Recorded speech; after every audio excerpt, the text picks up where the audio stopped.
وہ کسی آہٹ کی شکل میں نظر آتے ہیں. اور یہ جو انسان جب سویا ہوتا ہے اور اس کے جسم پر یوں بوجھ پڑ جانا، باقاعدہ محسوس ہونا کہ اس کا گلا کوئی دبا رہا ہے، وہ چاہ کر بھی چیخنا چاہتا ہے نہیں چیخ پاتا، یہ میں نے جنات کی ایک قسم بہت زیادہ دیکھی ہے اور سنی بھی ہے. انفیکٹ یہ میرے خود کے ساتھ بھی یہ ہو چکا ہے، میں نے بھی اس چیز کو فیس کیا ہوا ہے. بالکل اس ٹائم انسان بے بس ہو جاتا ہے.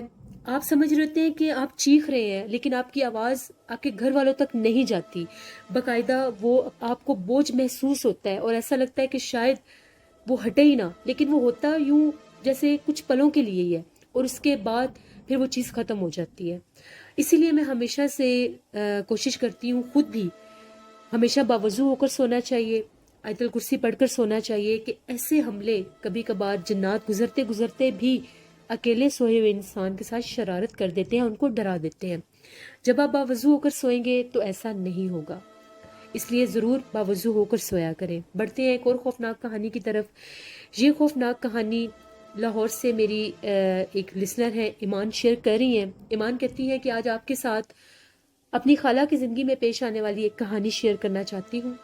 میری خالہ جاب کرتی تھیں، آفس جاتی تھیں، صبح 8 بجے وہ آفس جاتی تھیں اور شام تک وہ واپس آیا کرتی تھیں. ایک دفعہ ایسا ہوا، خالہ کو آفس میں بہت زیادہ کام تھا، آج وہ بہت زیادہ لیٹ ہو گئی تو انہوں نے ایسا کیا، گھر کال کر کے بتا دی گھر والوں کو کہ میں لیٹ آؤں گی، آپ انتظار مت کریے گا. جب اپنے آفس میں وہ کام کر رہی تھیں، جب انہوں نے ٹائم دیکھا تو ٹائم کافی زیادہ ہو چکا تھا. خالہ فوراً سے اٹھی، انہوں نے اپنا کیبن لاک کیا، اپنے آفس سے باہر نکلی. تھوڑا ہی دور ان کو ایک آٹو رکشہ نظر آ گیا، اس میں بیٹھ کر وہ اپنے گھر کی طرف واپس آ رہی تھیں. جیسے ہی وہ اپنے ایریے میں آئی، وہاں پر وہ رکشے والے نے ان کو اتار دیا اور ان کا گھر وہاں سے 1-2 اسٹریٹ آگے تھا، یعنی راستہ ٹھیک نہیں تھا تو ان کو پیدل وہاں سے اپنے گھر جانا تھا. خالہ اپنے گھر آ رہی تھی تو جو ہی خالہ کہتی ہیں کہ میں ایک گلی میں انٹر ہوئی ہوں، پہلے مجھے اس طرح سے محسوس ہوا کہ میرے پیچھے کوئی چلتا ہوا آ رہا ہے. مجھے اپنے پیچھے باقاعدہ کسی کے قدموں کی آواز سنائی دے رہی تھی، کسی کے قدموں کی چاپ سنائی دے رہی تھی. میں نے 1 سے 2 دفعہ پیچھے پلٹ کر دیکھا کہ کہیں مجھے کوئی فالو نہ کر رہا ہو، جیسے میں اکیلی اس ٹائم گھر جا رہی ہوں، شاید میرے پیچھے کوئی آ رہا ہو. لیکن جب پیچھے پلٹ کر دیکھا تو مجھے کوئی نظر نہیں آیا. میں نے جب ایک گلی کراس کی تو میں دوسری گلی میں آ گئی، اس سے اگلی گلی میں ہمارا گھر تھا. جو ہی میں اس گلی میں آئی ہوں تو ایک دم سے میرا سر اور میرے کندھے بہت زیادہ بھاری ہو گئے. اس طرح سے محسوس ہوا کہ میرے سر پر اور میرے کندھوں پر بہت زیادہ بوجھ ہے اور میرا دل بہت زیادہ شدید گھبرانے لگ گیا. میں اتنی خوفزدہ ہو گئی کہ پتہ نہیں میں گھر کیسے پہنچوں گی. میں نے بہت مشکل کے ساتھ اس کنڈیشن کو کچھ کنٹرول کیا، آیت الکرسی پڑھی اور بہت تیزی کے ساتھ اپنے گھر پہنچی. اور جب اپنے گھر آئی تو سارا واقعہ آ کر اپنی امی کو یعنی ہماری نانوں کو سنایا. تو نانوں نے یہ کہا کہ بیٹا وہ جو پہلے والی 2 گلیاں ہیں وہ بہت زیادہ آسیب زدہ ہیں، وہاں پر بہت زیادہ جنات ہیں، لوگوں کے ساتھ بہت سے واقعات ہو چکے ہیں. آپ جب بھی واپس آؤ کوشش کیا کرو اپنے آفس سے ٹائم سے واپس آ جایا کرو، کیونکہ اگر رات کو اکیلی اس طرح سے آؤ گی تو وہ جنات آپ کو ایسے ہی ڈرائیں گے. اللہ کا شکر ہے خالہ کو انہوں نے کوئی نقصان نہیں پہنچایا. یہ میری خالہ کی زندگی کی کہانی تھی جو میں نے آپ کے ساتھ شیئر کی. اس کے بعد کبھی بھی وہ اتنی لیٹ آفس سے واپس اکیلی نہیں آئی. بہت شکریہ ایمان آپ کا. لسنرز، وہی باتیں ریپیٹ ہوتی ہیں کیونکہ ہم لوگوں کا ٹاپک سیم ہے. لوگوں کی زندگی میں مختلف واقعات ہوتے ہیں، مختلف طرح سے ہوتے ہیں، ان سے ریلیونٹ ہی باتیں مجھے پھر آپ لوگوں کے ساتھ شیئر کرنی پڑتی ہیں. جو جگہ آسیب زدہ ہو، جو جگہ مشہور ہو جائے کہ وہ آسیب زدہ ہے. بلکہ میرے انڈیا سے ایک لسنر ہیں صدام حسین، وہ بھی پوچھ رہے تھے کہ میں نے سنا ہے کارساز روڈ، کراچی کا کارساز روڈ آسیب زدہ ہے، وہاں پر ان کے کچھ فرینڈز رہتے ہیں. انہوں نے ان کو اس بارے میں بتایا ہے. میں نے بہت سے لوگوں سے سنا ہے کارساز روڈ کے بارے میں، لیکن بہت سے لوگ اس چیز سے انکار کرتے ہیں کہ وہاں پر کچھ نہیں ہے. کارساز روڈ سے ہم گزرتے ہیں، ہمارے ساتھ کبھی کچھ نہیں ہوا. آپ لوگ خوش نصیب ہیں، آپ کے ساتھ کبھی کچھ نہیں ہوا. لیکن اس جگہ پر ایسا تو کچھ ہے کہ وہاں پر پروگرامز بنائے گئے. اب ہر بندہ جھوٹ نہیں بول سکتا. ہو سکتا ہے کسی کے ساتھ وہاں پر کچھ ایسا ہوا ہو پیرانارمل جس کی وجہ سے یہ چیز منظر عام پر آئی ہو. اس لیے جو بھی ایسا روڈ ہو، جو بھی ایسی جگہ ہو، وہاں سے جب بھی آپ لوگ گزریں آیت الکرسی پڑھ کر گزرا کریں اور اللہ کو اس ٹائم اپنی مدد کے لیے ساتھ ساتھ یاد کیا کریں. اللہ کو پکارا کریں کہ ہم ایسی جگہ سے گزر رہے ہیں تو ہماری حفاظت فرمائی جائے. بڑھتے ہیں ایک اور خوفناک کہانی کی طرف. یہ خوفناک کہانی میرے ریگولر سٹوری سینڈر وقاص احمد مانچسٹر سے شیئر کر رہے ہیں. وقاص کہتے ہیں آپ کے ساتھ ایک سٹوری شیئر کرنا چاہتا ہوں جو UK کے ایک کپل کی سٹوری ہے. آج سے کچھ سال پہلے کی بات ہے. یہاں پر ایک نیولی میرڈ کپل تھا.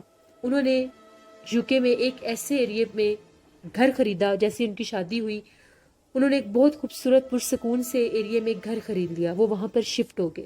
اب وہ جو ایریا تھا وہ کافی زیادہ پرسکون تھا. لوگوں کا ایک دوسرے کے گھر آنا جانا نہیں تھا. وہاں پر لوگ اتنے زیادہ سوشل نہیں تھے. اپنے کام تک رہتے تھے, اپنی جاب پر جانا, جاب سے واپس آ کر پھر اپنے گھر چلے جانا. وہ لوگ وہاں پر بہت زیادہ سکون کی زندگی گزار رہے تھے. وہاں پر رہتے رہتے ان کو تقریباً 2 سال گزر گئے. اللہ نے انہیں اولاد نرینہ سے بھی نوازا. ایک دفعہ ایسا ہوا, وہ جو کپل تھا ان میں جو میل تھے وہ جاب پر جایا کرتے تھے, روٹین کے ساتھ اپنی زندگی گزار رہے تھے. وہ کیا دیکھتے ہیں, ایک دفعہ جو ہی وہ جاب سے واپس آئے, ابھی وہ اپنے اس ایریا میں انٹر ہی ہوئے تو کیا دیکھتے ہیں کہ ایک عورت ہے, بوڑھی سی عورت ہے, وہ چلتی ہوئی آ رہی ہے. ان کی دیکھتے ہی دیکھتے, وہ گاڑی پر تھے, ان کے دیکھتے ہی دیکھتے وہ عورت چرچ کے پاس آئی. اس نے روڈ کراس کیا, وہ چرچ کے پاس آئی اور غائب ہو گئی.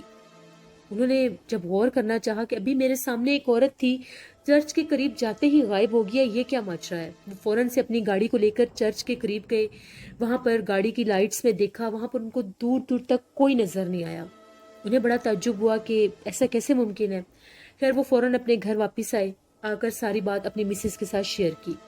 ان کی مسز نے یہ کہا کہ یہ بات سننے کے بعد میں تو اب ڈر گئی ہوں, آپ آفس سے جلدی آ جایا کریں. اب مجھے ہر ٹائم یہی وہم رہے گا, مجھے ڈر لگنے لگ گیا. گرمیوں کا موسم تھا. ایک دفعہ ایسا ہوا کہ ان کی جو مسز تھی انہوں نے اپنے بیبی کو سلایا ہوا تھا. 2nd فلور پر اس کا روم تھا اور وہاں پر بیبی مانیٹر بھی آن تھا.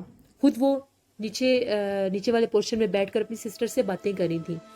ایک دم سے انہیں اس طرح سے محسوس ہوا کہ جس طرح سے بیبی مانیٹر میں کسی کے چلنے کی آواز آ رہی ہے. وہ بہت زیادہ حیران ہوئی, فوراً فون بند کیا, بھاگتی ہوئی جب اوپر گئی, وہ جو بیبی تھا ان کا وہ سو رہا تھا اور وہاں پر کوئی بھی نہیں تھا. جبکہ وہ کہتی ہیں کہ میں نے خود وہ آواز سنی, وہ بہت زیادہ خوف زدہ ہو گئی. وہاں پر کسی کے قدموں کی آواز سنائی دے رہی تھی. انہوں نے اپنے ہسبینڈ کو کال کی, وہ گھر آئے, ان کو ساری بات بتائی اور ان سے یہ کہا کہ ہم نے یہاں پر نہیں رہنا, اب ہمارے گھر میں بھی واقعات شروع ہو گئے ہیں. پہلے تو شاید اس علاقے میں تھے, اب ہمارے گھر میں بھی واقعات شروع ہو گئے ہیں, جلد از جلد اس گھر کو چھوڑیں. خیر ان لوگوں نے کوئی نیا گھر دیکھ لیا اور اس کے بعد وہ لوگ سامان پیک کر رہے تھے. گھر چھوڑنے سے 3 دن پہلے کی بات ہے. ان لوگوں نے ساری پیکنگ شروع کی ہوئی تھی. جو ہی وہ لوگ اپنے لان میں گئے, وہاں پر ان لوگوں نے وہ ٹیبل چیئرز رکھی ہوئی تھی, ان کو بھی پیک کرنا تھا. وہ بتاتے ہیں کہ جو ہی ہم لوگ اپنے گارڈن میں آئے, وہاں پر ہم نے ایک شخص کو کھڑے دیکھا. اس کا چہرہ نظر نہیں آ رہا تھا, اس نے لانگ کوٹ پہنا ہوا تھا اور وہ گارڈن میں کھڑا ہوا تھا. کچھ ہی ابھی سیکنڈز گزرے ہوں گے, ہم لوگ اس کو دیکھ رہے ہیں تو ہم لوگوں کے دیکھتے دیکھتے ہی وہ غائب ہو گیا. جب ہم لوگوں کے سامنے اپنی آنکھوں سے ہم لوگوں نے اس کو دیکھا غائب ہوتے ہوئے, ہم لوگ اتنا ڈر گئے کہ ہم لوگوں نے 3 دن سے پہلے ہی وہاں سے وہ گھر چھوڑ کر کسی اور ایریے میں شفٹ ہو گئے. اب وہ اپنی زندگی میں ماشاءاللہ بہت خوش ہیں. اللہ نے انہیں 3 بیٹے اور 2 بیٹیوں سے نوازا ہے اور وہ پرسکون زندگی گزار رہے ہیں. لیکن وہ یہ کہتے ہیں کہ وہ جو ہم لوگوں کی زندگی کا حصہ تھا, وہ جو کچھ دن تھے جو ہم نے اس پیرانارمل ایکٹیویٹیز کو فیس کیا, وہ بہت ٹف تھے. یہ وقاص احمد نے مانچسٹر سے سٹوری شیئر کی تھی. بہت شکریہ وقاص احمد آپ کا, آپ ریگولر سٹوری شیئر کرتے ہیں, اتنی ایفرٹ کرتے ہیں, thank you very much. Listeners, بعض علاقے بہت پرسکون ہوتے ہیں, وہاں پر زیادہ شور شرابہ نہیں ہوتا, وہاں پر زیادہ لوگوں کا آنا جانا نہیں ہوتا. وہ جگہ ویران رہنے کی وجہ سے, وہ علاقے, وہ سراؤنڈنگ کی جو روڈ ہے وہ ویران رہنے کی وجہ سے بھی وہاں پر جنات اپنا بسیرا کر لیتے ہیں. فار انسٹنس کوئی پارک ہے, کوئی پارک کا مخصوص حصہ ہے, وہاں پر لوگ نہیں جاتے, وہاں پر لوگ نہیں اٹھتے بیٹھتے, تو پھر وہاں پر غیر مرئی مخلوقات اپنا بسیرا کر لیتے ہیں. آپ لوگوں نے بہت سی جگہ پر سنا ہوگا, اکثر جو جھولے ہیں وہ شام کے ٹائم جھولتے رہتے ہیں. اگر ان پر بچے نہ بھی بیٹھیں, ان پر کوئی نہ بھی ہو, تو وہ اکثر جھولتے ہوئے محسوس ہوتے ہیں. کہا یہ جاتا ہے کہ مغرب کے بعد جنات آزاد ہوتے ہیں اور فجر کی اذان تک آزاد رہتے ہیں. جو جھولے ہوتے ہیں ان جھولوں کے اوپر بہت زیادہ جنات کا اثر ہوتا ہے. مجھے خود میری امی سمجھاتی بھی ہیں, بہت دفعہ پہلے بھی یہ بات شیئر کر چکی ہوں, کہ وہ بتاتی ہیں کہ رات کے ٹائم جو آفتیں اور چڑیلیں اور جنات ہیں, جو ان کی مخصوص ایک فیمیل انٹیٹی ہے یا فیمیل قسم ہے جو ان کی, وہ بہت زیادہ جھولا جھولتی ہے. کبھی بھی مغرب کے بعد جھولوں پر نہیں بیٹھنا چاہیے. آپ اپنے بچوں کو پارک میں لے کر جاتے ہیں, بچوں کا شوق ہوتا ہے, اور ویسے بھی اب دوپہر کے ٹائم تو کوئی پارک میں جائے گا نہیں, جس نے بھی جانا ہے وہ ایوننگ میں ہی جاتے ہیں, شام میں جاتے ہیں. تو جب بھی اپنے بچوں کو جھولوں پر بٹھائیں, ان پر آیت الکرسی پڑھ کر پھونک دیا کریں کہ اللہ نہ کرے اگر کسی جگہ پر کسی غیر مرئی مخلوق کا بسیرا ہو یا اس ٹائم وہ وہاں پر کھیل رہے ہوں تو وہ آپ کے بچوں کو نقصان نہ دیں. اکثر بچوں کے ساتھ ایسا مس ہیپ ہو جاتا ہے, ان کو کوئی نہ دکھنے والا وجود دھکا دے دیتا ہے, ان کے ساتھ کوئی نہ دکھنے والا وجود کھیلنے لگ جاتا ہے, جو ان معصوم بچوں کو تو نظر آ رہا ہوتا ہے لیکن ہم لوگوں کو نظر نہیں آ رہا ہوتا. اس لیے ضرور خیال رکھا کریں. یہ چھوٹی چھوٹی سی چیزیں ہیں جو زندگی میں بہت کام آتی ہیں. اپنا فیڈ بیک مجھے ضرور دیں. آپ لوگوں کو آج کی ساری خوفناک کہانیاں کیسی لگی؟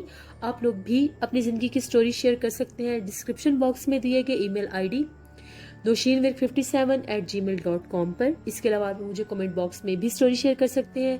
میرے ایک لسنر ہیں کامران احمد, انہوں نے بھی میسج دیا ہے کہ اپنے لسنرز کو یہ بات سمجھائیں کہ جب بھی اپنے گھر سے باہر نکلا کریں 3 دفعہ لازمی آیت الکرسی پڑھ کر اپنے اوپر پھونک کر پھر جایا کریں. بہت شکریہ آپ کا. آپ لوگ سب اسی طرح سے اپنا بھی خیال رکھا کریں, اپنے چاہنے والوں کا خیال رکھا کریں, باوضو رہا کریں, قرآن پاک پڑھا کریں, نماز پڑھا کریں اور اللہ سے دعا کیا کریں کہ اللہ آپ سب کو, ہم سب کو اپنے حفظ و ایمان میں رکھے. کل آپ لوگوں کے ساتھ پھر ملاقات ہوگی کسی نئی خوفناک کہانی میں. جہاں رہیں خوش رہیں. اپنی ہوسٹ نوشین کو دعا میں یاد رکھیے گا. Thank you for watching. Stay blessed. اللہ نگہبان.